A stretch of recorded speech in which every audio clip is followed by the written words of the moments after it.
हाँ पूछ लो। मैं अभी गूगल मीट में हूँ। मैं फ्री होके फिर कॉल करता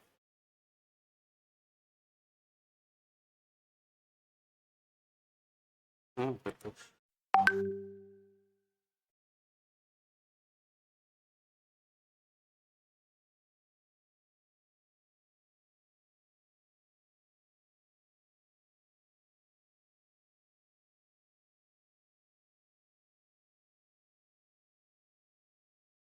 हेलो।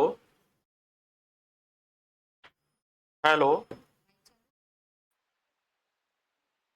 हेलो। हेलो।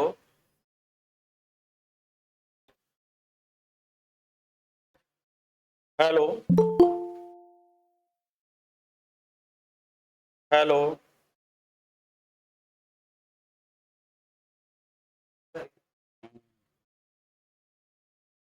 हेलो। मेरी आवाज आ रही है? जी sir. Good evening sir. Good evening, good evening, good evening, good evening. चलिए स्टार्ट करें। जी सर। आ, तो आज सामाजिक समस्याओं के ऊपर थोड़ा सा चर्चा करते हैं। तो पहला क्वेश्चन यही बनता है कि भाई पूछा जाए कि सामाजिक समस्या क्या होती है। बताइए, सामाजिक समस्या क्या होती है?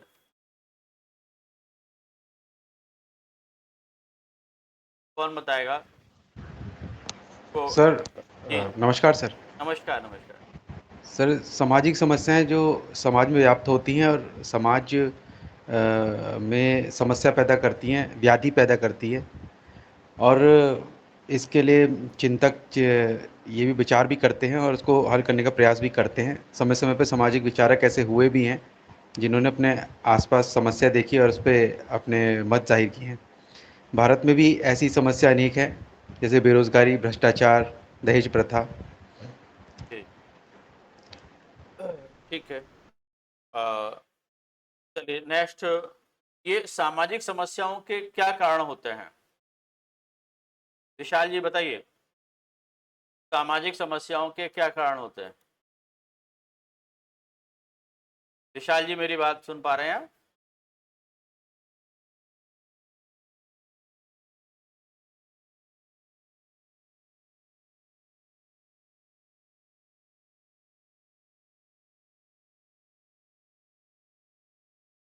पुष्पांजलि शर्मा जी।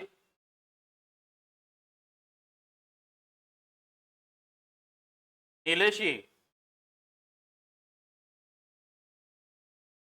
क्या मेरी आवाज नहीं पहुंच पा रही है आप लोगों तक क्या? पहुंच रही है सर। सर मैं ऑन द वे हूँ, बस 2 मिनट में मैं सर वापस रिज्यूम करता हूँ। सर ऑन द वे हूँ मैं। जी जी, चलिए पुष्पांजलि जी आप बताइए। सर सामाजिक समस्या के प्रमुख कारण असमानता मान सकते हैं, अशिक्षा या विघटन, विचलित व्यवहार को भी हम सोशल प्रॉब्लम का रीजन मान सकते हैं। देखिए, सामाजिक समस्या कोई एक पक्षी नहीं होती है। ये जी बहुपक्षी या बहुआयामी होती है, जिसमें आपके सामाजिक कारणों के साथ साथ में सांस्कृतिक, राजनीतिक, आर्थिक और शिक्षा और परिवार संबंधी भी इनके कई कारण हो सकते हैं। है ना? चलिए अब आप ये बताइए, सामाजिक समस्याओं के समाधान के क्या उपाय हो सकते हैं?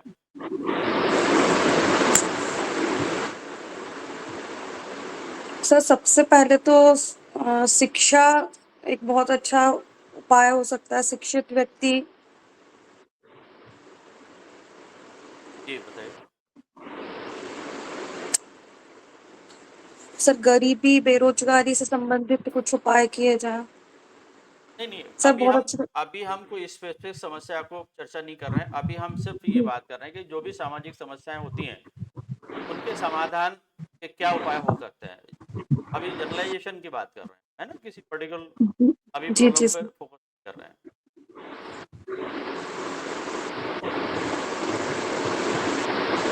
विशाल जी आप बताइए।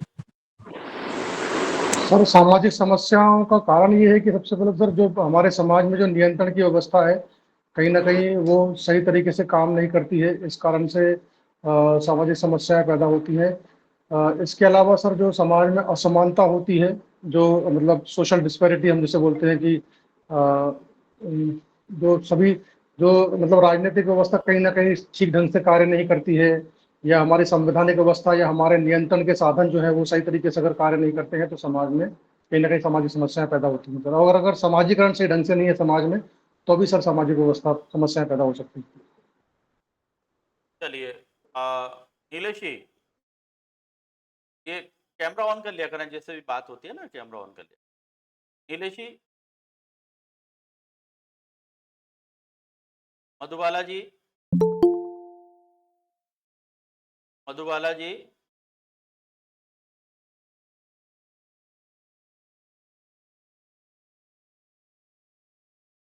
पेन जी, जी सर। ये बताइए सामाजिक समस्याओं के अध्ययन के लिए यानी कि समाज शास्त्री कौन कौन से यानी कि विधियां अपनाई जा सकती हैं? सर समाजशास्त्र में सामाजिक समस्याओं के अध्ययन के लिए कई सारे पर्सपेक्टिव दिए गए हैं। जैसे कॉन्फ्लिक्ट पर्सपेक्टिव ये कहता है कि समाज में दो वर्ग होते हैं, एक वर्ग शोषक नहीं नहीं होता नहीं, है, दूसरा आपने वर्ग क्वेश्चन शोषित गलत होता समझ लिया। मेरा क्वेश्चन ये है कि सामाजिक समस्याओं के अध्ययन के लिए कौन कौन से मेथड्स यूज किए जा सकते हैं? है। सोशल रिसर्च में हाँ जी। सर केस स्टडी की जा सकती है। समाज में सामाजिक समस्याओं के अध्ययन के लिए कोई स्पेसिफिक अगर टॉपिक है तो उसके डीप समस्या के अध्ययन के लिए कोई केस स्टडी की जा सकती है। और अगर सामाजिक समस्या बृहद जनसंख्या से संबंधित है, एक जनसंख्या का बड़ा वर्ग उससे प्रभावित है, तो सर्वेक्षण किया जा सकता है। इसके अलावा कंटेंट एनालिसिस किया जा सकता है और समाज में समकालीन जो लेख प्रकाशित हो रहे हैं या जो जिस तरीके का सिनेमा चल रहा है, तो उसको देख करके हम कंटेंट भी एनालिसिस कर सकते हैं। और भी सर कई अन्य विधियां भी हो सकती हैं। लोगों से फोकस ग्रुप इंटरव्यू ले सकते हैं, साक्षात्कार के माध्यम से भी ले सकते हैं। और बहुत बढ़िया यही सर मेजर विधियां हैं। जी। और यदि किसी क्षेत्र विशेष की कोई समस्या है तो उस पर यानी कि ऑब्जर्वेशन मेथड को भी अपना करके ऑब्जर्वेशन मेथड को भी सर इंक्लूड ठीक है, वेरी गुड। चलिए नेक्स्ट क्वेश्चन, क्वेश्चन सुन लिया कर, फिर उसके बाद मैं पर्सन का नाम लूंगा, है ना, जिससे सभी लोग अटेंडेंस पाएंगे। चलिए अब यानी कि हम पर्टिकुलर बात करते हैं कि सामाजिक समस्या या यूँ कह सकते हैं कि सामाजिक असमानता और सामाजिक भेदभाव में क्या अंतर है। क्वेश्चन समझ गए? सामाजिक असमानता और सामाजिक भेदभाव क्या दोनों एक ही हैं या अलग अलग हैं? अभी हम ये समझने की कोशिश करेंगे, जिससे कई समस्याएं खड़ी होती हैं। चलिए बताइए, सामाजिक असमानता और सामाजिक भेदभाव में दोनों एक ही है या दोनों में अलग अलग अंतर है? बताइए पूनम जी। जी, नमस्ते सर। सर मैं बताने का प्रयास करूँगी। सर सामाजिक असमानता है, उसके लिए समाज में कई सारी चीज़ें ज़िम्मेदार हैं, सामाजिक रूप से भी और आर्थिक रूप से भी। जिसमें पहला तो सर ये है कि शिक्षा सभी के लिए सुलभ नहीं है। जो दूर-दराज के एरिया है, वहाँ आज भी शिक्षा नहीं पहुँच पाई है, वहाँ संरचनात्मक जो इंफ्रास्ट्रक्चर है सर, उसका भी अभाव है, ट्रेन्ड शिक्षक नहीं है, एक तो ये। दूसरा सर देखा जाए तो हमारे यहाँ आर्थिक संसाधनों का बँटवारा भी समान रूप से नहीं है। कुछ ऐसे क्षेत्र हैं जहाँ मिनरल्स तो बहुत निकलते हैं, लेकिन वो लोग अपेक्षाकृत ज़्यादा गरीब हैं। मिनरल्स वहाँ से निकल के उनको उपयोग कहीं और हो रहा है। नेक्स्ट सर क्या है कि राजनीतिक रूप से भी कुछ जातियाँ या वर्ग हमारे समाज में उच्च स्थान प्राप्त कर गए हैं, तो वो हमेशा समानता की बात करते हैं, और जो नहीं पहुँच तो बहुत असमानता और शोषण है। इसके अलावा अवसर की समानता भी सभी को नहीं है, आर्थिक सुधार भी सभी के लिए नहीं है। सामाजिक आर्थिक कानून भी भले बन जाते हैं, लेकिन ज़मीनी स्तर पर उनका क्रियान्वयन नहीं होता। तो ये तो सर बेसिकली सामाजिक असमानता है। अब अगर बात विभेदीकरण की करें, तो विभेदीकरण भी सर लगभग हर वर्ग में और हर जगह देखने को मिलता है। खास तौर पर हमारा जो वंचित वर्ग है, एससी, एसटी, ओबीसी और महिला। अब महिला जनरल की भी अगर होगी, तो सर फिर भी आप देखिए, मैं आप एक उदाहरण देना चाहूँगी कि हमारे टेनिस की प्रतियोगिताएँ होती है, विंबलडन और यूएस ओपन जैसी शानदार प्रतियोगिताएँ। सर उनमें भी महिलाओं को कम राशि दी जाती है, पुरुषों को अधिक राशि देते हैं। क्या मतलब है इसका? भई मेहनत तो दोनों करते हैं, फाइनल अचीवमेंट लेते हैं, उसके बाद भी सर वहाँ पर तक भेदभाव है, वो उस लेवल तक, जहाँ हम सोच भी नहीं सकते जाने का। तो निचले लेवल की तो बात ही छोड़ दी जाए। और अगर गवर्नमेंट सेक्टर छोड़ दिया जाए, तो सर प्राइवेट में भी सेम चीज़ है। महिलाओं को कहीं न कहीं काम भी ज़्यादा ले लेते हैं और वेतन भी कम देते हैं। तो बेसिकली असमानता ये होती है। वेरी गुड, बहुत सही, अच्छी तरह से डिफाइन किया आपने, बहुत जी, शानदार, थैंक यू। Very good. चलिए अब हम पर्टिकुलर इनकी सामाजिक समस्याओं पर आते हैं। ठीक है, अब सबसे पहले हम बात करते हैं गरीबी। ठीक है, तो पहले तो गरीबी को डिफाइन करेंगे, गरीबी है क्या? गरीबी को डिफाइन करें, गरीबी है क्या? विकास तिवारी जी मेरी बात सुन पा रहे हैं? सर बताइए। सर गरीबी वह आर्थिक स्थिति होती है जब व्यक्ति अपनी मूलभूत आवश्यकताओं की भी पूर्ति नहीं कर पाता, गरीबी कहलाती है सर। इसमें हालांकि दो कॉन्सेप्ट होते हैं, एक सापेक्ष गरीबी भी होती है, एक निरपेक्ष गरीबी भी होती है। सापेक्ष में जो मैंने अभी परिभाषा दी वो लागू होती है सर। निरपेक्ष में एक व्यक्ति समाज के किसी अन्य व्यक्ति की तुलना में संसाधनों तक पहुंच उसकी सीमित होती है सर, तो ये निरपेक्ष ये सापेक्ष गरीबी कहलाती है सर। ठीक है, तो भारत में गरीबी के क्या कारण है, बताइए तिवारी जी। सर गरीबी के अनेक कारण हैं। भारत जैसे विशाल देश में सबसे पहले तो विशाल जनसंख्या इसका एक कारण है सर। शिक्षा की कमी इसका एक अन्य कारण है सर। लोगों तक योजनाओं की पहुंच नहीं हो पाना, और शिक्षा से संबंधित परंतु एक अलग मुद्दा यह है कि लोगों में जागरूकता की कमी होती है सर, जिस वजह से वो अपने अधिकारों का प्रयोग भी नहीं कर पाते हैं। इसके अलावा जो परंपरागत हमारी सोच रही है वह भी इसके लिए बहुत हद तक जिम्मेदार है सर।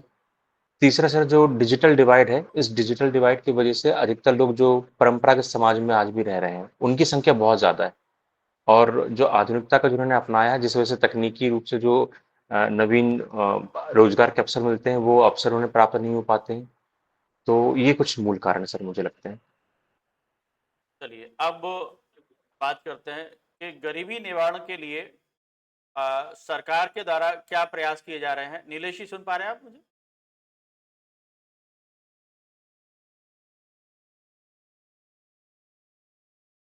मधुबाला जी?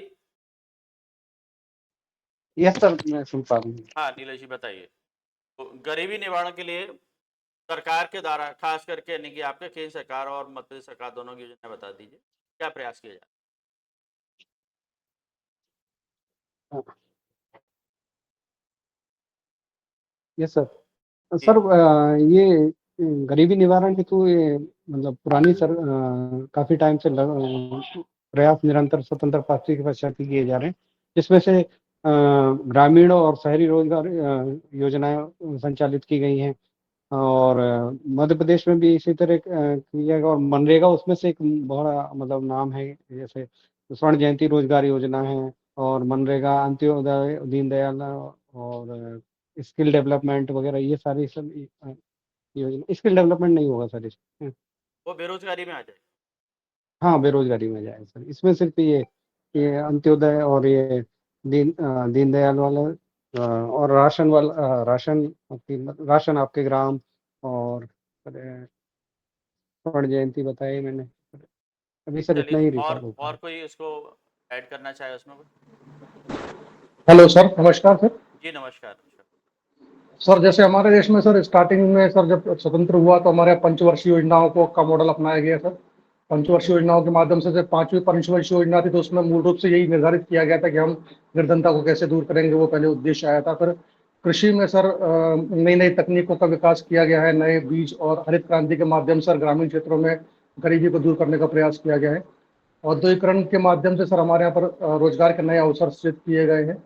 और सर इसके बाद सर हमारे यहाँ पे जैसे डिजिटल जो से डायरेक्ट बेनिफिट ट्रांसफर जो अपने यहाँ हमारे यहाँ पे मतलब तकनीक रूप से वो अपनाया गया है, जी जी उसके माध्यम से भी सर डायरेक्ट हमारे यहाँ पर खाते में जब सर राशि पहुंचाई जा रही है।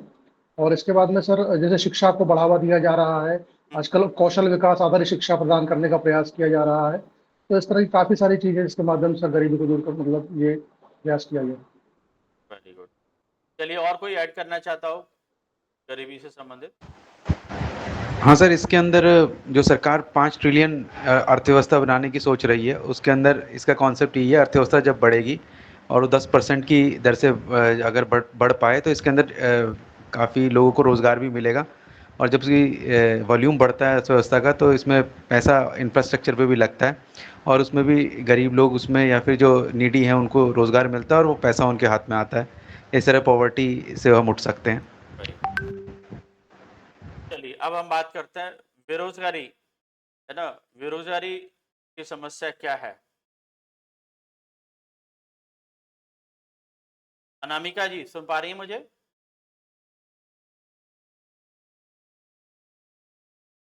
अनामिका जी सुन पा रही हैं?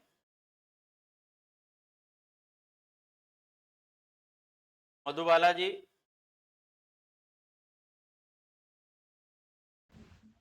जी जी अनामिका सर, जी सर, जी जी बताइए, बेरोजगारी क्या है? सर, बेरोजगारी हम उसे कहते हैं जिसमें व्यक्ति काम करने का योग्य तो होता है, उसके पास सभी प्रकार की योग्यताएं तो होती है, लेकिन उसको काम नहीं मिल पाता है। ऐसी स्थिति को हम व्यक्ति की बेरोजगारी के रूप में परिभाषित कर सकते हैं सर। तो बेरोजगारी कौन कौन से प्रकार होते हैं बेरोजगारी के? सर, बेरोजगारी के अनेक प्रकार हैं सर, जैसे कि सर मौसमी बेरोजगारी सर, और दूसरा है प्रच्छन्न बेरोजगारी, तीसरा है सर चक्रीय बेरोजगारी। जी सर। चक्रीय बेरोजगारी कैसे? सर, चक्रीय बेरोजगारी से तात्पर्य है कि जब कोई व्यक्ति जब किसी कार्य में किसी भी प्रकार का कार्य करता है और उस कार्य करने के बाद में 2-3 महीने के अंतर में जब वह कार्य करने की जो अवधि होती है वह समाप्त हो जाती है, लेकिन 3 महीने के बाद या 4 महीने के बाद पुनः उस कार्य को करने में लग जाता है, तो इसी को हम चक्रीय बेरोजगारी कहते हैं। और छद्म बेरोजगारी क्या होती है? छद्म हाँ छिपी हुई बेरोजगारी। छिपी हुई बेरोजगारी सर, इसे मौसमी बेरोजगारी भी कहा जाता है, जिसके अंतर्गत जैसे कृषि जो कृषक होता है तो वो कृषि के समय तो कार्य करता है, लेकिन जब जो फसलों का जो टाइम होता है वो जब निकल जाता है तो उस समय उसकी जो कार्य रहती है, कार्य प्रणाली रहती है, उसके पास काम नहीं रहता सर, तो उसी को हम छिपी हुई बेरोजगारी कहते हैं। चलिए अगला क्वेश्चन मेरा है कि भारत में बेरोजगारी के क्या कारण हैं? सर, भारत में बेरोजगारी के अनेक कारण हैं सर, जैसे कि कौशल विकास का अभाव पाया जाता है। पहला तो यह है कि जिस तरीके से कार्य करने होते हैं सर, तकनीकी प्रगति के कारण उस तरीके से लोग सक्षम नहीं होते, उनको तकनीकी ज्ञान का अभाव उनके पास रहता है, इस कारण भी बेरोजगारी बढ़ जाती है। और दूसरा है सर, लोग अशिक्षित रहते हैं। और तीसरा है सर कि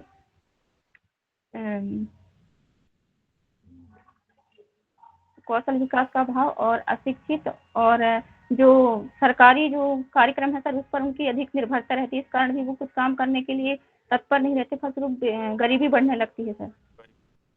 चलिए अब अगला क्वेश्चन मेरा है कि बेरोजगारी को समाप्त करने के लिए रोजगार परक कार्यक्रम सरकार के द्वारा कौन कौन से चलाए जा रहे हैं, बताइए विशाल जी।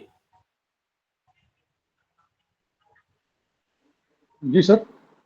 बेरोजगारी को दूर करने के लिए सरकार के द्वारा रोजगार परक कार्यक्रम कौन कौन से चलाए जा रहे हैं? जी सर, बेरोजगारी को दूर करने के लिए सरकार के द्वारा जैसे सर कौशल विकास के लिए सर योजनाएं जैसे योजनाएं चलाई जा रही हैं सर। अभी सर योजनाओं के नाम ध्यान नहीं आ रहे हैं सर मेरे को, लेकिन सर वैसे जैसे पुरान मतलब जैसे अपना ये जो प्रधानमंत्री वो चलाया गया था सर कि लोन लेने के लिए जो हम मतलब वो कर सकते हैं रोजगारी। हाँ, मुद्रा योजना है सर। इसके अलावा सर प्रधानमंत्री जो ऋण योजना है सर, इस तरह की योजना है सर। अभी एग्जैक्ट ध्यान नहीं आ रहा है सर योजनाओं के बारे में। चलिए कौन बताएगा?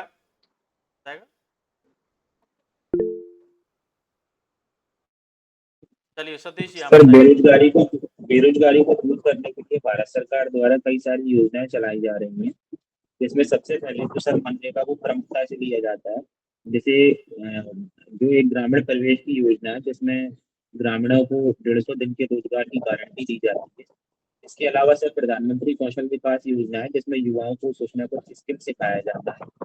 इसके अलावा सर मुद्रा योजना है, स्टैंड अप योजना है और स्टैंड अप और स्टार्टअप स्कीम है, जिसके तहत युवाओं को अगर वो अपना कोई स्टार्टअप रजिस्टर्ड करते हैं तो उनको कम कीमत पर लोन, कम ब्याज दर पर लोन उपलब्ध कराया जाता है। और इसके अलावा NRLM भी एक स्कीम है, नेशनल रूरल लाइवलीहुड मिशन भी एक स्कीम है, और इसे ही मध्य प्रदेश में प्रधानमंत्री मुख्यमंत्री अंत्योदय योजना के नाम से जाना जाता है, जिसमें स्व सहायता समूह के माध्यम से मध्य प्रदेश सरकार द्वारा महिलाओं को रोजगार के क्षेत्र में आगे बढ़ाया जाता है, ये प्रमुख योजना है। मध्य प्रदेश सरकार की कुछ स्पेशल योजनाएं बताइए। सर, गरीबी दूर करने के लिए, हाँ जी, गरीबी निवारण। गरीबी निवारण के लिए सर मध्य प्रदेश सरकार द्वारा जैसे लाडली बहना योजना है, जिसमें मध्य प्रदेश में महिलाओं को 3,000 रुपये 1,500 रुपये महीने 1,500 रुपये महीने उपलब्ध कराए जाते हैं।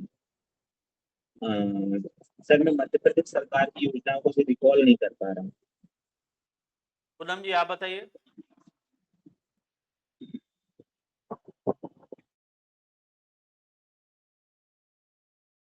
सर एक्चुअली लाइट का इशू है तो मैं कैमरा ऑन नहीं करूंगी। हाँ, ठीक है। जी हाँ सर, मध्य प्रदेश सरकार के द्वारा सर बहुत रिकॉल सर मैं भी नहीं कर पा रही हूँ, लेकिन मैं थोड़ा प्रयास करूंगी सर। जैसे सर ये मनरेगा योजना है तो केंद्र सरकार की है, लेकिन सर ये एमपी में भी लागू है। और सॉरी सर, मैं थोड़ा सा पढ़ूंगी इस बारे में सर, ये एकदम से क्लिक नहीं हो रहा है दिमाग में। चलिए, और कोई बताएगा? नीलेश जी, आप बताइए।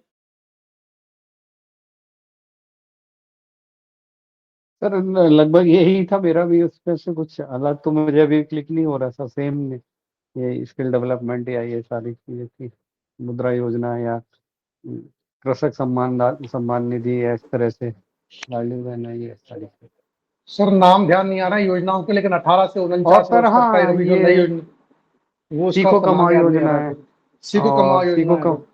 और ये फॉरेस्टी पॉपुलेशन के लिए सर एक टांटिया मामा, और मतलब सर उनके नाम में याद एकदम जुबान पे नहीं आ रहे हैं। स्कीम्स पता है, पर वो जैसे टांटिया मामा है, एक और है कोई, उनका भी नाम याद नहीं आ पा रहा सर। और बिरसा अम्बेडकर मुंडा, वाली योजना, बिरसा मुंडा के बिरसा नाम मुंडा, पे हाँ सर, ये डॉक्टर बिरसा मुंडा, बने थे। बिरसा मुंडा के बिरसा नाम मुंडा, पे। एग्जैक्टली यही। और ये भी 2 अक्टूबर 24 से भी कोई सी योजना, वो धरती आबा, ये सब ऐसा कुछ योजनाएं चल रही हैं सर। पर अभी इसको फिर पढ़ना पड़ेगा थॉरोली, तो मैं थोड़ा तो कॉन्फिडेंटली बोल ये पाऊंगा। आप लोग ध्यान रखिए कि योजनाएं ये पढ़ लीजिएगा, है ना। केंद्र सरकार की जी योजनाएं श्योर सर। और आपकी मध्य प्रदेश सरकार की योजनाएं किसी भी फील्ड में मतलब चल रही हैं, सारी योजनाओं को जरूर पढ़ लीजिएगा। एक दिन पूरा योजनाओं का डिस्कशन रखेंगे, ठीक है। उससे पहले आप श्योर पढ़ सर। लीजिएगा। चलिए, अभी इसको हम यहाँ पर ड्रॉप करते हैं, आगे बढ़ते हैं। चलिए, भ्रष्टाचार क्या है, मधुबाला जी बताइए।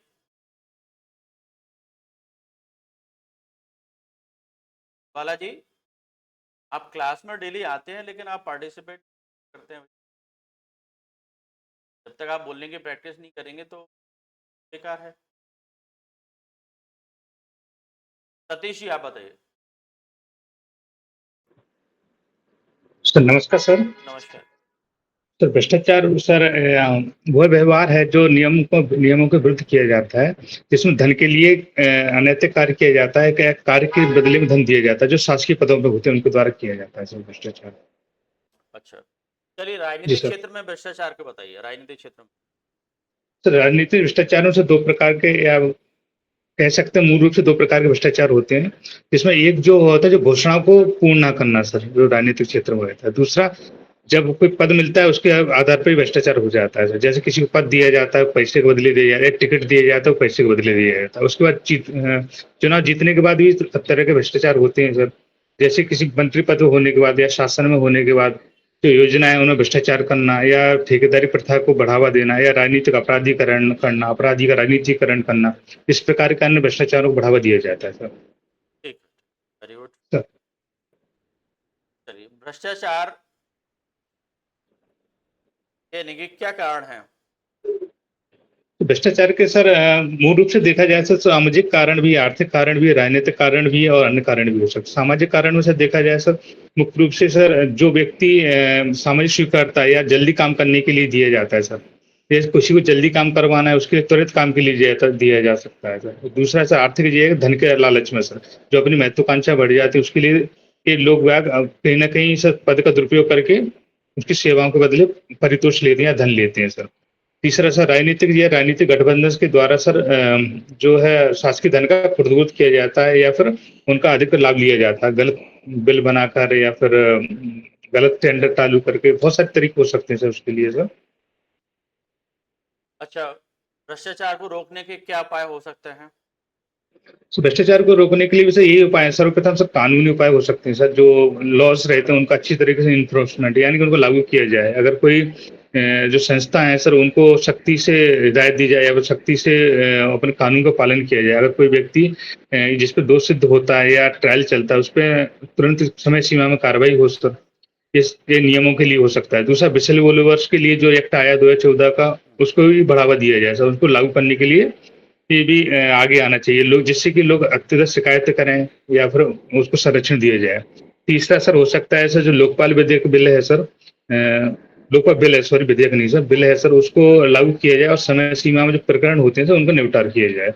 और दूसरा सर हो सकता है सामाजिक स्तर पर जो परिवार है, जैसे सामाजिक एजेंसी है सामाजिकरण की, वहां से शुरुआत कर सकते हैं। जहाँ पे अनैतिक व्यवहार है या फिर गलत व्यवहार के लिए स्वीकारता ना हो, परिवार ही बहिष्कृत करे। दूसरा सामाजिक स्तर पे हो सकता है समाज में ऐसे व्यक्तियों से मिलजुल कम हो, जिसको बोलते हैं अपन हुक्का पानी बंद करना, ऐसे लोगों का प्रक्रियाएं चलेंगी सर तो कहीं बेहतर होगा सर। वेरी गुड सर यही सर, जी सर। चलिए अब अगला क्वेश्चन है कि भ्रष्टाचार निवारण के लिए या उन्मूलन के लिए या नियंत्रण के लिए केंद्र सरकार के द्वारा कौन सी संस्थाएं स्थापित की, कौन सी संस्थाएं कार्य कर रहे हैं? जी सर। सर इसके लिए केंद्र स्तर पर देखा जाए सर, मुख्य रूप से सर्वप्रथम तो न्यायपालिका ही है सर, क्योंकि सर स्वच्छंद और स्वतंत्र न्यायपालिका है संविधान के द्वारा। दूसरा सर देखा जाए सीबीआई है सर, जो सेंट्रल ब्यूरो ऑफ इन्वेस्टिगेशन बोलते हैं, जो सर्वप्रथम सर्वोच्च संस्था है। उसके बाद लोकायुक्त है सर, ठीक है सर, वो वाली लागू की गई है सर। लोकायुक्त तो राज्य स्तर पर होता है। Sorry Lokpal sir, sorry sir, Lokpal sir, sir माफी चाहता हूँ, लोकपाल है सर। और सीबीसी है सर, विजिलेंस कमीशन बोलते हैं सर इसको, सीबीसी। और ईडी भी सर आजकल है सर, वो भी सर, जी सर यही संस्थाएं सर अभी। और जी राज्य स्तर पर सर, राज्य स्तर पर सर लोकपाल लोकायुक्त है सर राज्य स्तर पर, और पुलिस प्रशासन है सर, वही है सर संस्थाएं सर जो इसके अनुषंगिक संगठन है। क्योंकि सर मोस्टली केंद्र सरकार के द्वारा जो नियम जो लॉज बने गए हैं सर, वो केंद्र स्तर बनाए गए भ्रष्टाचार के सर, उन्हीं को लागू करने का राज्य सरकार की जिम्मेदारी होती है, उनके साथ मिलकर काम करते हैं सर राज्य और केंद्र सरकार मिलकर सर। जी सर। चलिए अगला क्वेश्चन आप पढ़ते हैं आगे। जातिवाद सर मैं इसमें एक बात कहना चाह रहा हूँ सर, ये इतना संस्थाएं भी हैं और इतने प्रयास भी हुए हैं, लेकिन फिर भी भ्रष्टाचार कम होने की वजह हमारे देश में बढ़ा ही है। और इसमें पॉल क्रुगमैन का भी एक स्टेटमेंट है कि हम भ्रष्टाचार को कितना बंद करने की कोशिश करते हैं उतना वो अपने रास्ते अलग बना लेता है। उसके रास्ते में जितने भी अवरोधन लगाए जाते हैं वो अपने रास्ते दूसरी तरफ से बना के फिर दोबारा, अगर आप पारदर्शिता देखें, पारदर्शिता हमने कंप्यूटर सिस्टम के माध्यम से विभिन्न विभागों में लगाई। जी सर, डीबीटी का भी है सर उसमें। डीबीटी भी है, तो पैसा पहले ही दे दिया जाता है कमीशन का, और फिर काम वैसे ही होता है। तो इसमें इतने प्रयास करने के बावजूद भी अपेक्षित सफलता नहीं मिली है भ्रष्टाचार से, और ये दिन ब दिन अपनी जड़ें और फैलाता ही जा रहा है। तो कोई व्यवहारिक इसके अंदर क्या सोल्यूशन हो सकता है सर, जो वाकई में लगे कि हाँ ये काम करेगा? बिल्कुल ये अच्छा वाजिब इनके क्वेश्चन है कि इसका व्यवहारिक हल, ये तो सारे सैद्धांतिक हो गए और इनके हो भी रहे, लेकिन ऐसा व्यवहारिक हल क्या हो सकता है, बताइए। सर इसका व्यवहारिक हल ये हो सकता है कि जो राजनीतिक या मतलब जो लोक प्रशासन में जो लोग अच्छा काम कर रहे हैं सर, उनको मतलब उसके लिए पुरस्कृत किया जाए, और सर नैतिक मूल्यों की मतलब इस तरह से स्थापना की जाए, और साथ में सादा जीवन उच्च विचार जैसे विचार जो है वो मतलब उनका प्रचार प्रसार किया जाए। तो सर निश्चित रूप से सर हम मतलब सामाजिक स्तर पर जो पहल होगी तो ज़्यादा सर फायदा होगा सर इसका, नहीं कानूनी स्तर पर सर। मतलब सामाजिक इनकी जो व्यवहार सामाजिक स्तर पर इनकी पहल होनी चाहिए। जो लोग इनके अच्छा कार्य कर रहे हैं और ईमानदारी से कार्य कर रहे हैं उनकी समाज में अच्छे इनके सम्मान किया जाना चाहिए, और जो लोग इनके भ्रष्टाचार में लिप्त हैं तो उनका इनके सामाजिक बहिष्कार होना चाहिए, और लोगों में सामाजिक मूल्यों और इनकी ज़्यादा से ज़्यादा विकास करना चाहिए, नैतिक शिक्षा दी जाना चाहिए। स्कूल स्तर से ही उसमें इनकी स्टार्ट होना चाहिए, पारिवारिक स्तर से इनकी नैतिक मूल्यों का विकास किया जाए। तो जब तक इनके व्यक्ति के अंदर इनकी नैतिक मूल्यों का विकास नहीं होगा, निश्चित तौर पर इनकी वो कहीं ना कहीं भ्रष्टाचार करता रहेगा। ठीक सर, थैंक यू सर। चलिए आगे बढ़ते हैं। अब आ जाते हैं जातिवाद, है ना। चलिए जातिवाद क्या है? सर मैं बताऊं सर? हाँ सर, जो जातिवाद सर वो है प्रक्रिया है, वह व्यवहार है सर, जो जाति आधारित व्यवहार होता है सर, जो उच्च वर्ग द्वारा निम्न वर्ग के साथ किया जाता है मोस्टली सर। ओके। जी सर। मुझे लगता है कि ये जातिवाद तो नहीं है, ये जाति पीड़न हो सकता व्यवहार है। है। हाँ, जी व्यवहार हो सर। सकता है, लेकिन मैं जी सर। जातिवाद पूछ सर इसमें अपनी जाति को प्राथमिकता देना जी, जी ये सर। मतलब अपनी जाति के हितों के प्रति यानी कि सचेत होना या अपने जाति हितों को वरीयता देना और दूसरे जाति के या दूसरी जाति को हे दृष्टि से देखना यानी जातिवाद। जी सर। चलिए नेक्स्ट, जातिवाद की समस्या के मुख्य कारण क्या है? विकास जी बताइए, विकास जी। सर जातिवाद की समस्या के मुख्य कारण सर परंपरागत समाज होना सर सबसे प्रमुख कारण है।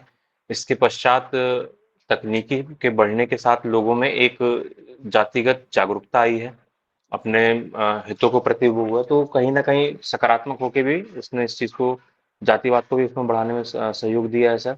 तीसरा सर जो राजनीति द्वारा जातिवाद का अपने वोट बैंक के लिए उपयोग किया जाता है, वो भी इसको सर बढ़ावा देता है। इसके पश्चात सर जो जातिगत परंपरागत रूप से जातियाँ चली आ रही थी, उनका जो बहुत समय तक उत्पीड़न हुआ है सर, तो अब एकदम से आके उसमें सुधार के नाम पर भी कहीं न कहीं जो चीज़ें की जाती हैं, जो कहीं न कहीं उसको राजनीति से जोड़ता है और वो बैकफायर कर जाता है सर, कि आप सुधार करना चाहते हैं, परंतु आप लोगों को गलत दिशा में मोल्ड कर देते हैं और गलत तरीके से भड़का देते हैं सर। अभी सर यही याद कर पा रहा हूँ सर मैं। चलिए ठीक है। जातिवाद के सामाजिक प्रभाव क्या है? अनामिका जी बताइए। जातिवाद के सामाजिक प्रभाव क्या है?